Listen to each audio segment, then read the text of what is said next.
With us now is Rick Davis, political contributor for our digital network, CBSN. He was John McCain's presidential campaign manager in 2008. Rick, good morning. Good morning, Charlie. We asked John Dickerson the same question here.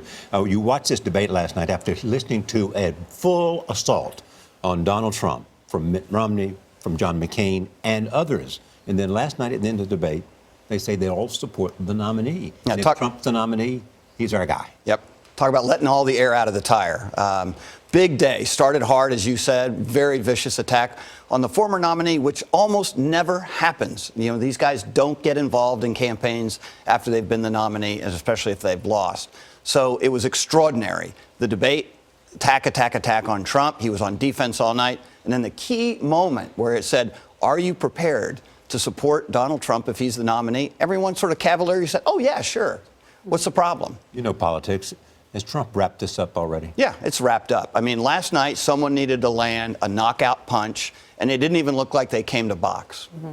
Chris Christie has said that there are real risks if you alienate the voters, if you tell them, well, your choice is just wrong. I mean, isn't that why at the end of the night they sort of wrap it all up and say, we support what the voters do? Well, I think you got to start with the real risk is nominating Donald Trump, right? Because he's the least likely person to win this election. But we've seen throughout the course of all this election, voters don't seem to care about electability. They care about wanting to throw a brick at the glass wall of Washington. So, yeah, I think that there's something to that. And I think that's what the establishment of the Republican Party has to start getting used to, the idea that Donald Trump's going to be their nominee. You talked about a knockout punch. I mean, in the past, if a candidate said, I'm changing my position, I'm softening my position, that usually would have been enough. Yeah, but Donald his entire candidacy is not based on ideology or an issue position. It's based on, I'm not one of them. Mm-hmm. And everybody on the stage basically was the establishment and the people coming after Donald Trump. And what they did is they gave him 9 months to solidify his base. He has the most intense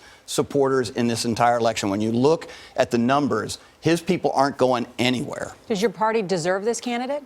I think that it's exactly what we created. When you spend years, saying that the institutions that you have built, the Republican Party, the Congress, the White House, are all corrupt, and even within your own party, when you throw people under the bus constantly, what do you think the voters are going to get the message on? I want to show you this because one point that Donald Trump made repeatedly last night was about his electability and his ability to defeat Hillary Clinton. He claimed multiple times that the polls show that he would beat Hillary Clinton.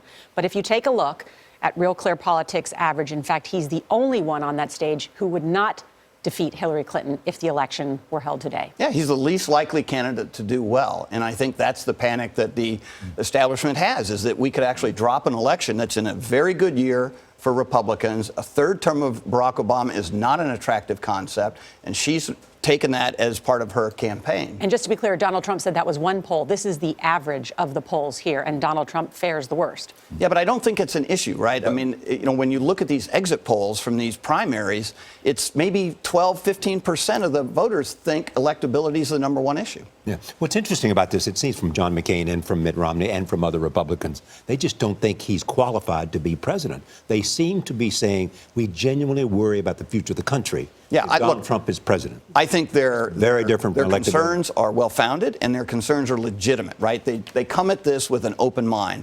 They know that politics isn't beanbag and you don't always get the candidate that you want. But this candidate particularly raises concerns about whether or not he could really administer the nation. And secondly, will he destroy the party? Well, I think the party's in a process of trying to figure out how to do that to themselves, right? And I mean, I wouldn't blame Donald Trump. The rest of them have been complicit in this. They let Donald Trump grow.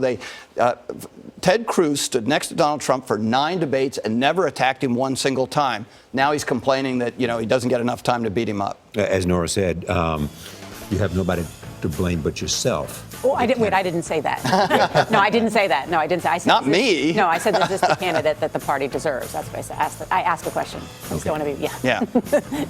Okay, Rick Davis, thank you. My pleasure.